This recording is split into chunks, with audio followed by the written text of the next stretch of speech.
Assalamu alaikum wa rahmatullahi wa barakatuh. Alors, premièrement, j'espère que vous êtes tous en bonne forme et en bonne santé. Alors, je commence cette vidéo par un petit résumé sur les principales familles que nous avons traitées appartenant à l'ordre des tubiflorales, à savoir les solanacées, les labiées, les scrofulariacées et les borraginacées. Et je vous demande bien au fur et à mesure, vous faites une étude comparative entre les différentes familles qu'on traite dans ce cours, partie 2.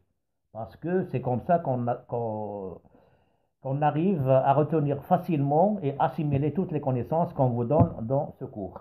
D'accord?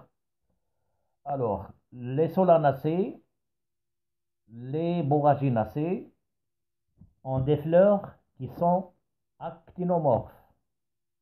Donc déjà, c'est le premier point à comparer entre les familles. Alors que les scrofulariacées et les labiées ont des fleurs qui sont zygomorphes. Et en plus, leurs corolles, c'est-à-dire la corolle des scrofulariacées et des labiées, sont des corolles qui sont bilabiées, c'est-à-dire deux lèvres, une lèvre supérieure et une lèvre inférieure. Donc c'est comme ça qu'on reconnaît parfois les familles. D'accord? Alors que celles des borraginacées et solanacées, elles sont soudées en formant un tube. Alors ça d'une part. D'autre part, au niveau de l'androcée. L'androcée des solanacées et borraginacées est de type isostémone, c'est-à-dire même nombre des étamines que les pétales et les sépales. Alors que l'androcée des labiées et scrofulariacées est de type didyname. Deux petites étamines et deux grandes étamines. Alors pour le gynécée, est un gynécée bicarpellé pour toutes les familles, les quatre principales familles, deux carpelles. Alors seulement au niveau de la famille des labiées et borraginacées, à l'origine, les deux carpelles sont biloculaires, deux loges. Mais par la suite, il va avoir apparition d'une fausse cloison qui va subdiviser les deux loges en quatre. Et par conséquent, il va avoir comme fruit un tétrachène. Parce qu'à l'origine, dans chaque carpelle, il y avait un seul ovule, chaque quatre logettes, quatre carpelles. Donc, chaque carpelle va donner un achène. Un tétrachène parce que ils sont rattachés, mais par la suite, ils vont se détacher. Donc, un tétrachène. Alors que le fruit des solanacées et des scrofulariacées est une capsule. Seulement pour les solanacées, on trouve même des baies. Exemple, les tomates. Icopersicum esculentum. Voilà. Donc c'est l'essentiel à retenir pour ces principales familles des tubiflorales. Alors maintenant, nous passons à un deuxième ordre de la sous-classe des gamopétales, qui est ordre des tubiflorales. Ordre des cynanthérales. Ordre des cynanthérales, donc un deuxième ordre appartenant à la sous-classe des gamopétales. Alors, cynanthérales, vous avez le terme syn, c'est soudé, antère, c'est les anthères. Donc les anthères sont soudées. Alors effectivement, les plantes appartenant à cet ordre des cynanthérales ont des étamines qui sont soudées par leur anthère et non pas par leur filet. Ce sont les anthères qui sont soudées. Donc les anthères soudées, ça veut dire que l'androcée est de type cynanthéré. Cynanthéré. Ordre des cynanthérales, al pour les ordres, on ajoute toujours à de la terminaison al pour les ordres, mais pour l'androcée, on dit que le type d'androcée est de type cynanthéré pour l'ordre. Alors, donc, est un grand groupe de plantes gamopétales. Tétracycliques, tétra 4, 4 cycles, ou bien 4 verticilles, ou bien 4 cercles. Un cycle des sépales, un cycle des pétales, un cycle d'étamines et un cycle décapèle, tétracyclique. Un ferrovarié, c'est-à-dire ovaire est un fer. On vous a bien expliqué c'est quoi un ovaire super et un ovaire infère en TP et en TD même. Super ou infère selon la fixation des pièces florales, les sépales, les pétales, par rapport à l'ovaire. Parfois, la fixation se limite au-dessus de l'ovaire et parfois la fixation des pièces se fait à la base de l'ovaire. Donc, pour dire que c'est super ou bien infère. Alors, les principales familles des tubes florales étaient donc super ovariées, à ovaire super. Donc, les cynopterales sont des plantes à ovaire inférovarié. Dans l'ensemble, les cynopterales sont caractérisées par la tendance à porter des inflorescences en capitules. Donc, c'est la première particularité ou bien la première caractéristique des cynopterales, c'est que elles ont une inflorescence ماشي grappe, ماشي épi, ماشي corin, mais capitule. Et je souligne bien capitule. Donc c'est une inflorescence élémentaire, inflorescence de base que l'on trouve chez les cynopterales. Et on va voir tout à l'heure c'est quoi un capitule. Donc c'est la première particularité des cynopterales. La deuxième, c'est que les anthères sont soudées. ماشي les filets. Donc les anthères, les étamines, ils sont soudés. Car on a une poche, si vous voulez, alors que les filets restent libres. Donc, elle dit une deuxième particularité, capitule et les anthères qui sont soudés. Donc, si jamais on vous demande à l'examen quelles sont les caractéristiques de l'ordre des cynopterales, au moins vous devez citer les deux caractéristiques, capitule et androcée cynoptérée. Alors, parmi les familles des cynopterales, la famille des composés. Peut-être vous avez entendu parler de cette famille des composés, que l'on appelle aussi la famille des astéracées. Astéracées, donc c'est pareil. Alors la famille des composés, au Maroc, elle occupe la première place dans la flore marocaine. Et vous savez que la flore marocaine est estimée à peu près à 4500 espèces et sous-espèces. Et c'est la famille des composés avec à peu près 600 espèces donc, qui occupent la première place. Alors, de la famille des composés, à l'échelle du globe, elle comprend plus de 20 000 espèces et qui sont réparties dans les régions tempérées et froides. Alors, le plus souvent, les composés sont des plantes herbacées annuelles, bisannuelles ou vivaces. Alors que les formes arbustives et arborescentes sont très rares. D'accord?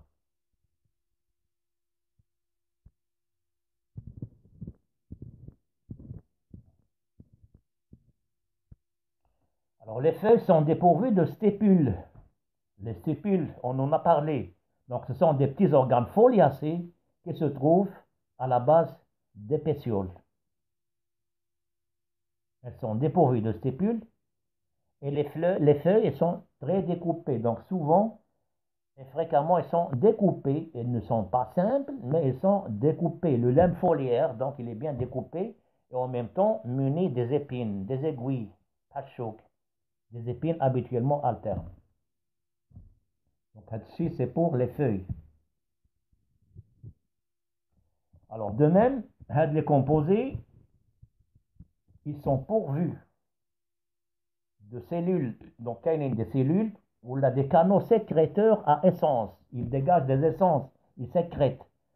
Les labiers, les plantes des labiers, qu'on a appelé la dernière fois des plantes aromatiques parce que les tissus des labiers sécrètent des arômes, des essences. Donc la plupart sont des plantes aromatiques telles que za'atar, telles que azir, telles que nana, telles que selmiya. Donc ce sont des plantes aromatiques appartenant toutes à la famille des labiers. Donc même la famille des composés, leurs tissus sécrètent, ou bien les canaux, elles sécrètent des essences. Ainsi, on trouve donc quelques plantes aromatiques telles que camomille, le bedouj, L'armoise, armoise, كتعرفوها peut-être, هو الشيح. الشيح, quand vous sentez une odeur qui sort, donc des arômes. الشيح, ماشي الشوح. الشوح, c'est le sapin.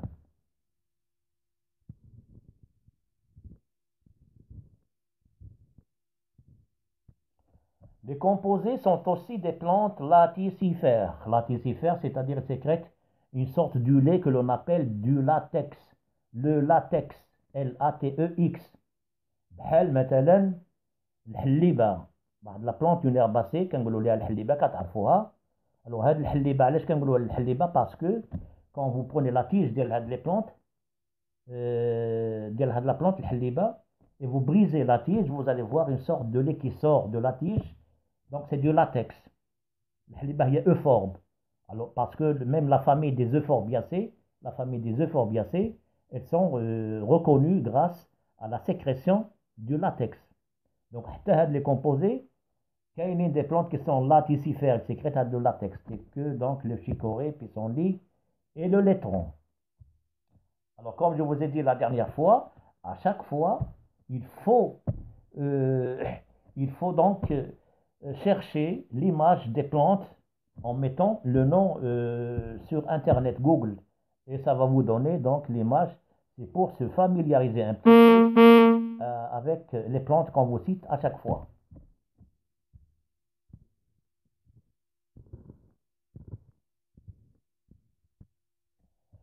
Les inflorescences. Alors, comme on a dit au début, c'est des capitules.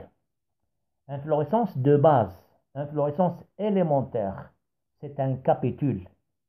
Le capitule, donc c'est des inflorescences qui sont fixées sur un axe où la fixation, ça va nous donner une inflorescence globale, une grappe ou la cime.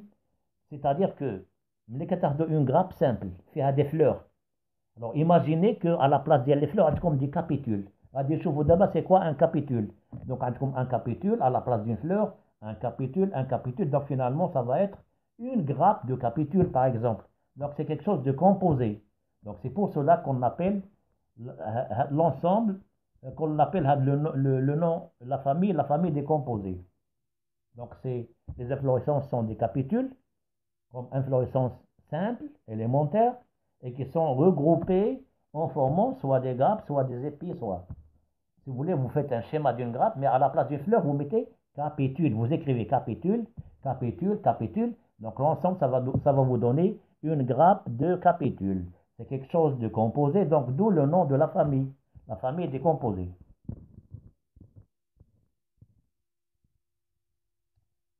Voilà donc inflorescence élémentaire est donc un capitule. Donc c'est quoi un capitule? C'est une sorte de réceptacle. Alors déjà certains d'entre vous ont étudié en TP Calendula algériensis qui appartient toujours à la famille des composés. Et vous avez vu donc le capitule, comment il est. Un capitule est une sorte de réceptacle floral. Alors, un réceptacle floral, le réceptacle floral, la partie aplatie sur laquelle se fixent toutes les pièces florales. Les étamines, les sépales, les pétales. Donc, la partie, c'est le réceptacle floral. Il reçoit, si vous voulez, il reçoit les pièces florales. Donc, c'est une partie sur laquelle se fixent les pièces florales. Donc, le capitule, مثلا un réceptacle floral, auquel fait des fleurs, un ensemble de fleurs. Donc, c'est une sorte de réceptacle floral portant un ensemble de fleurs et de bractées stériles, formant un involucre. Donc, la bractée, une bractée, هو بحال une stipule, si vous voulez, بحال un petit organe qui ressemble à une feuille. ولكن هو صغير, quand il existe, il est situé à la base le pédoncule floral, la base de l'eau. Comme la fleur, le pédoncule floral, la base de l'eau, qui a une bractée. Bon, ça dépend des espèces des plantes. Parfois, il n'existe pas. Ou l'ensemble des bractées, un involucre. Un involucre de bractées. Donc, le capitule, c'est une sorte de réceptacle floral, qui a un ensemble des fleurs et des bractées stériles. Elle est stérile parce que les bractées ne se trouvent pas à la base des fleurs. Ils se trouvent à la périphérie le capitule. كاين donc les bractées stériles ou كاين les bractées fertiles. Les bractées علاش كنقولوا fertiles parce qu'ils se trouvent au centre du capitule et à la base de chacune des fleurs. Donc quand il y a des bractées stériles, on les trouve situées à la périphérie du capitule et les bractées fertiles qui sont bien situées à la base des fleurs.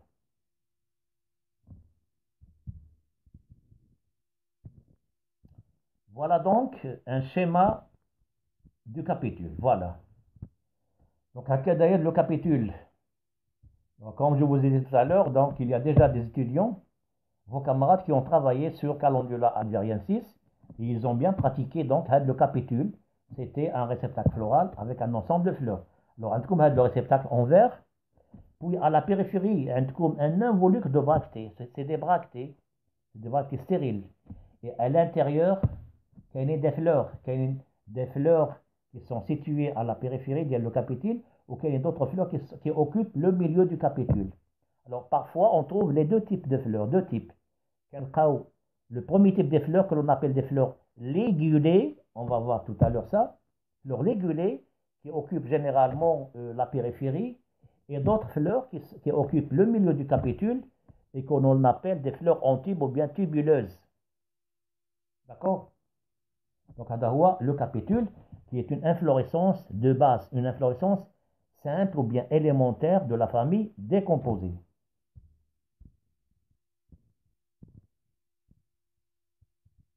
Organisation générale de la fleur. Donc, la formule florale originelle, elle est composée et de type 5, 5, 5, 2. 5 sépales, 5 pétales, 5 étamines, 2 carpelles. Alors, pour ce qui est du calice, le calice, quand il existe, il est composé de 5 petites sépales, comme ça. Ils sont très petits.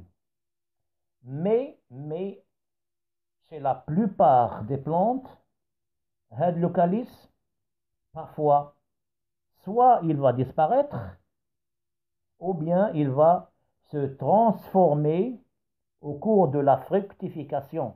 La fructification, le terme signifie la formation du fruit. Donc, au moment de la formation du fruit, les sépales vont se transformer en une couronne de soie, un ensemble de poils ou bien des soies, et que l'on appelle le pappus. Donc, chez les composés, la plupart du temps, on ne trouve pas un calice comme chez les autres plantes, mais on trouve des soies ou bien des poils. Donc, c'est le pappus. Quand il y a des poils, quand il y a les pétales. D'accord? Le pappus. Le pappus, donc il est en soie, il facilite le transport des graines et des fruits par le vent. Par le vent. Anémochore. La dissémination est de type anémochore. La dissémination ou le déplacement des fruits ou des graines.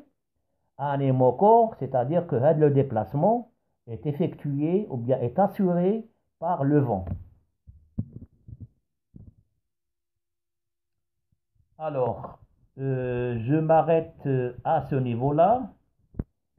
Et puis, on va continuer donc toujours sur les composés dans une nouvelle vidéo.